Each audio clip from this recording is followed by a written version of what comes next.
ఈరోజు మన బీసీ సమన్వయ కమిటీ చిత్తూరు జిల్లాలో బీసీ సమన్వయ కమిటీ వేసి వారు అహర్నిశలు బీసీల కోసం కష్టపడుతున్న రోజుగా ఈరోజు మనం గుర్తు చేసుకోవాల్సిన అవసరం ఉంది. ఎందుకంటే వీరి యొక్క బీసీల యొక్క అభివృద్ధి కోసమో వారి యొక్క కుల జనగణన ఎంత అవసరమో ఇక్కడ ఉండే పెద్దోళ్ళు స్పష్టంగా చెప్పడం జరిగింది. రాబోయే కాలంలో బీసీల యొక్క కుల వల్ల బీసీల యొక్క నిరుపేద బీసీల యొక్క జనాభా ఎంత లబ్ధి పొందుతాదో వాళ్ళ యొక్క విద్య ఉద్యోగాలతో పాటు రాజకీయాలు కూడా లబ్ధి పొందుతారని ఒక విషయాన్ని ఇక్కడ ఉండే నాయకులు చెప్పడం ఎంతో గర్వించదగ్గ విషయము. ఇటువంటి యొక్క ఆలోచనలు బీసీలారా ఇప్పుడైనా కళ్ళు తెరిచి చూడండి.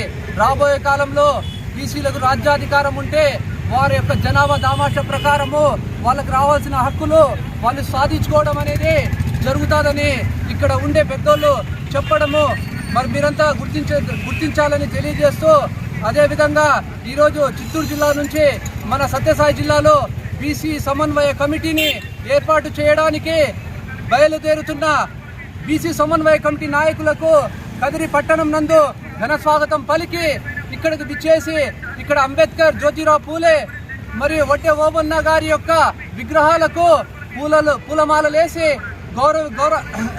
గౌరవించి వీరు ఇక్కడ నుంచి ప్రయాణం అవటం జరుగుతూ ఉంది. ఇటువంటి ఉద్యమానికి వీరు చేస్తున్న కృషిని మనమంతా ఒకసారి గుర్తు చేసుకోవాల్సిన అవసరం ఉంది. ఈ కమిటీలో కదిరి నుంచి ప్రయాణం చేస్తున్న మన బీసీ సమన్వయ కమిటీ అధ్యక్షులు గారు పూర్ణచంద్ర సార్ గారికి మరియు మరి అదేవిధంగా మన శ్రీరామన్న గారికి, మళ్ళీ రమణన్న గారికి, మళ్ళీ శ్రీరామన్న గారికి, అందరికీ సంపంగి గోవర్ధన్ అన్న గారికి, మరియు బీసీ ఎంప్లాయీస్ యూనియన్ యొక్క నాగరాజ్ అన్న గారికి, మరియు వికలాంగుల ప్రెసిడెంట్ డివిజనల్ ప్రెసిడెంట్ అయిన సూర్యన్న గారికి, దీనికి సహకరించిన ప్రతి ఒక్క మిత్రులకు పేరు పేరున నా ధన్యవాదాలు తెలుపుతూ ఇంతటితో ముగిస్తున్నాం. జై భీమ్, జై బీఎస్పీ.